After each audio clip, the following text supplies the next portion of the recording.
Hey guys, welcome to Brian's Man Cave. So today I'm going to be playing a bunch of games that involve frogs. And the one system I'm going to be primarily using is the Atari Flashback. This is the one I recently bought. I've already done a little bit of videos on it. This one actually has 3 frog games on there, so I thought, why not try this one right now? Because there's one on there that I don't have, and it's called Frog Pond. I don't know if there's a cartridge for it or if it was one of those prototypes. I didn't look it up, but I've never played it on anything but a flashback. In fact, I've only played it on the Flashback Portable, which, you know, small screen and all that stuff.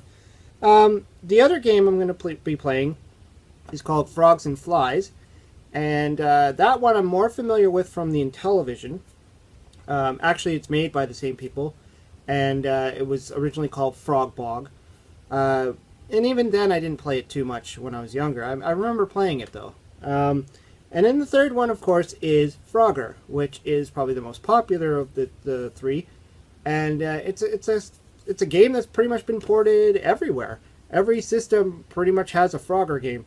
I mean, I have, obviously, the Atari 2600 one, which I will be showing. But I also have, like, the Intellivision one, you know, all made by Parker Brothers. And even, strangely, have the PlayStation one, which is completely different, but very similar. You know, it's got the you know, the traffic crossing and all that stuff, but it's all 3D, and there's a lot more going on. I actually haven't played this one in a long time. I really do need to fire up my PlayStation again. But the one, oh, I also have Frog Crossing. Frogger's been ported onto a lot of handhelds as well. There's even a Frogger mini handheld, Minicade. I haven't got my hands on one. I actually don't have any of those Minicades, but the Frogger one actually looks decent. It looks pretty much comparable to this, you know. I think either way, it's Frogger. And, of course, there is a Frogger on this one, which is different than this one. If you can see that. There you go. Yeah, so for whatever reason, the Parker Brothers one didn't make it on here. But there is a different version, so we're going to look at that too. Anyways, let's fire up the Atari Flashback 8 and play some frogs. Okay, so I got my Atari Flashback 8 plugged in, and I'm going to do some frogs. So the first one I'm going to try is Frog Pond, and I've only ever played this on the Flashback. I don't even know if there's actually a cartridge for it. But I don't know. I played it on the Flashback Portable, actually. So let's give it a try. Well, that's a funny looking frog. So it says 1982. It's a Frog Pond. Atari. Nice Atari logo glowing there. I love that. Oh, so as you can see, we got a what appears to be a frog on some kind of log or a lily. Well, it must be a log, because there's lily pads out there in the water. You can hear the buzzing of those flies you're trying to eat. I like the way he walks. And then he croaks. Graphically, I mean, this is pretty decent. Not a lot going on, though. I mean, you're jumping up and you're catching flies. Nothing coming after you.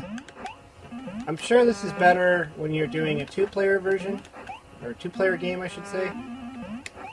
You know, then you're actually competing against a player, an opponent.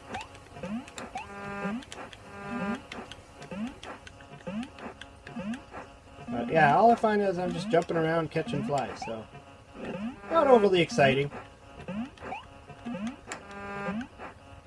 See, my thumb will get tired after a while doing this.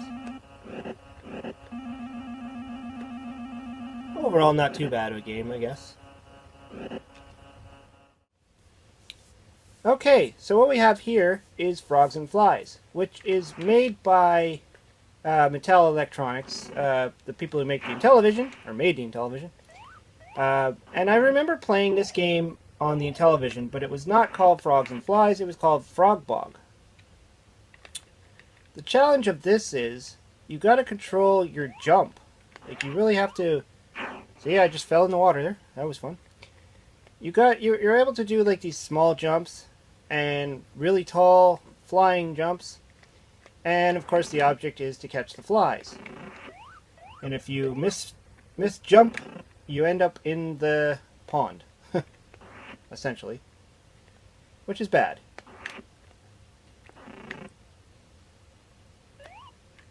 I found when I first tried to play this game, I just kept jumping into the water. It took me a while to kind of grasp the jumping. I thought that the jumping was always the same, but it's really, you really got to learn how to maneuver the joystick, or else you just continuously jump or fall into that pond. There's another one of these games where it's definitely better when you play with an opponent. It does give you the computer player, which is good. I mean, the other Frog Pond game didn't seem to have that option there. It just it looked like you were just on your own, which made it a little bit boring, because there was no challenge at all. You were just jumping around and grabbing things. And I like how this goes from, like, you could see it started at daylight, and then it went to, like, you know, a little bit darker, and then it gets to the twilight, and then eventually it gets to, you know, dark. Midnight. Whoa! Uh-oh, I'm in the drink? No. Okay. Ah!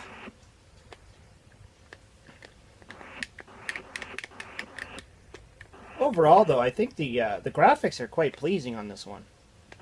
I really like the looks of the frogs. I like the actions of the frogs. Not so much, you know, there isn't a whole lot of sound. I mean, there is, you know, the tongue sound. It just flies out of his mouth. And, of course, falling in the water makes a sound. As far as I know, falling in the water doesn't do much. It just slows you down.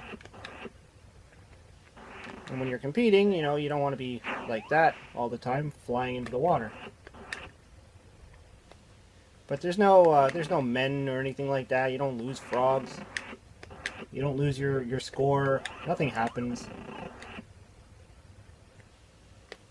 You're just not doing as good as you should be. Ultimately, you don't want to fall in the water. Like that. And it's nighttime. Whoa. Wait. Peter's gonna beat me if I don't get some more flies.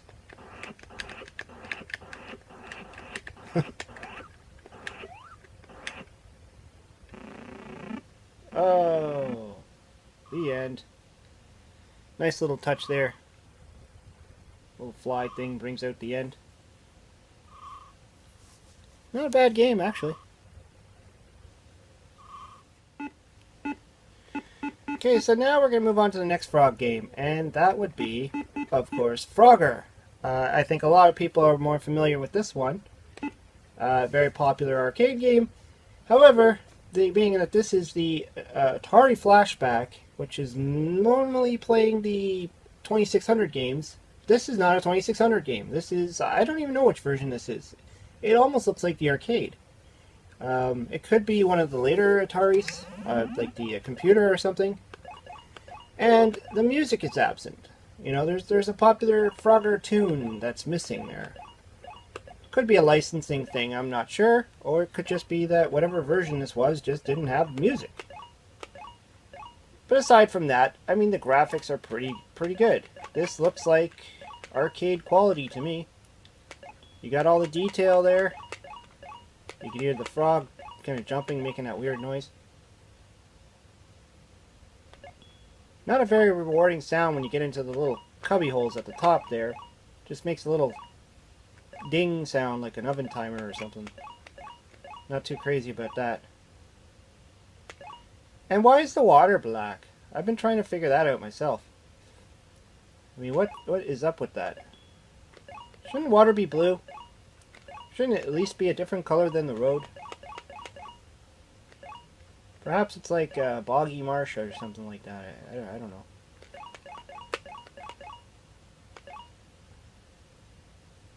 I always find this last one to be the hardest one. The hole on the very, very left.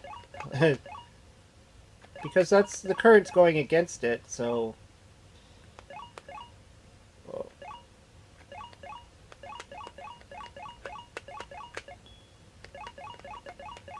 pretty decent though. I mean, oops. But I still say we should look at the actual Frogger for the Atari 2600. Should have been in the other one, but for whatever reason it wasn't. So this is the actual 2600. This is the one you would have got if you owned an Atari 2600 back in the day and bought the cartridge. So let's reset this.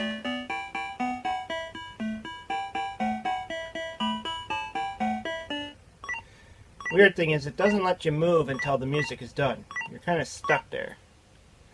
So you can see we lost some of the detail here.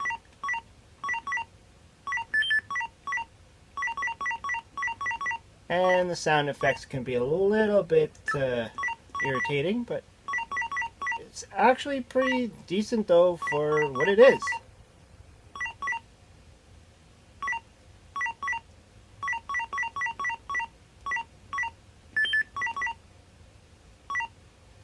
That's what I'm saying. I think Frogger works no matter what. Oh, oops. All of the handhelds actually, you know, they're not bad. It's got a little bit of a flicker to it. But then again, a lot of Atari games did.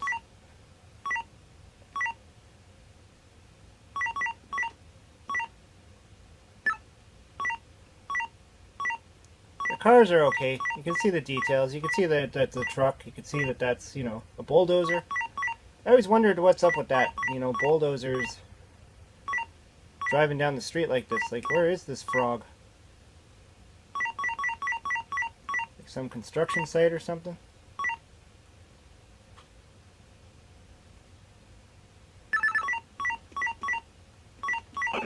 Whoa. Oh. Getting squished and squashed everywhere.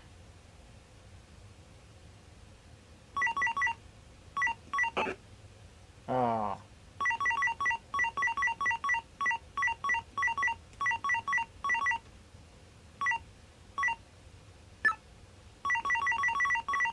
One more hole.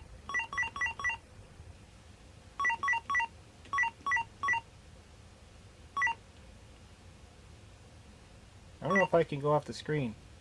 Oh, I could.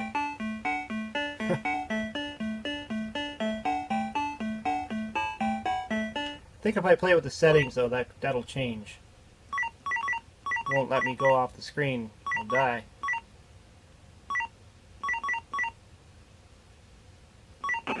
Oops.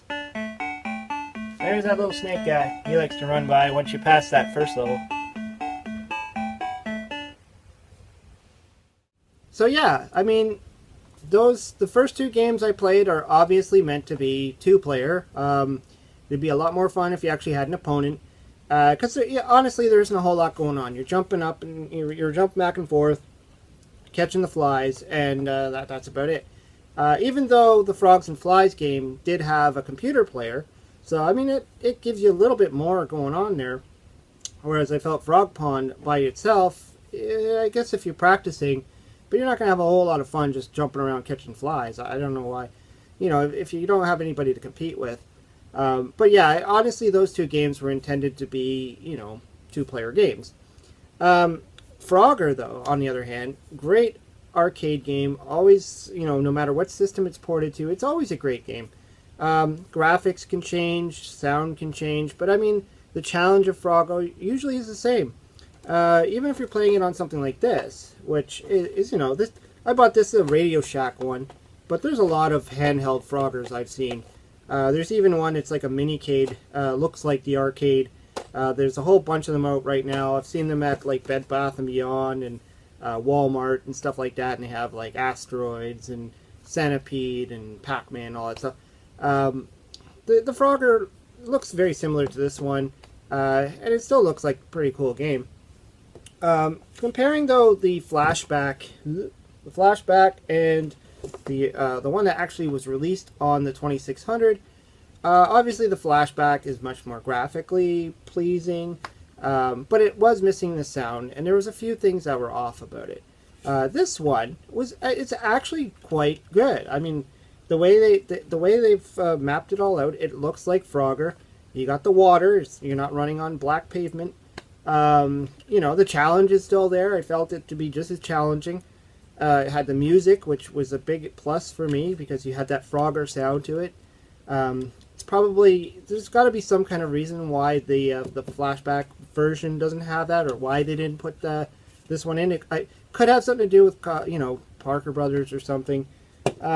You know, it's the same with Space Invaders. I believe that the Space Invaders on there is not the Space Invaders that you would get on the Atari 2600. So I'm sure there must have been an issue with licensing and all that stuff. Reasons being maybe music, I don't know. But anyways, I think no matter what, Frogger, you can never go wrong. No matter what version it is, always a fun game. I do need to get this one going again. I remember playing it when I first bought it. It's a little different, I have to admit. It's a little different. It's more three-dimensional, but kind of blocky. But, you know, it's PlayStation, and I have a bunch of PlayStation games that I really haven't played in a long time, so perhaps it's time to actually hook that sucker up and play some original PlayStation games. Anyways, hope you liked the video. Let me know what you think of Frogs and Frogger and Frog Pond and Frogs and Flies. Which versions you like? Did you play Frog Bog on the Intellivision? Yeah, let's leave some comments below and let's talk about frogs. Anyways, hope you liked the video. Hope you subscribe to my channel. Talk to you later.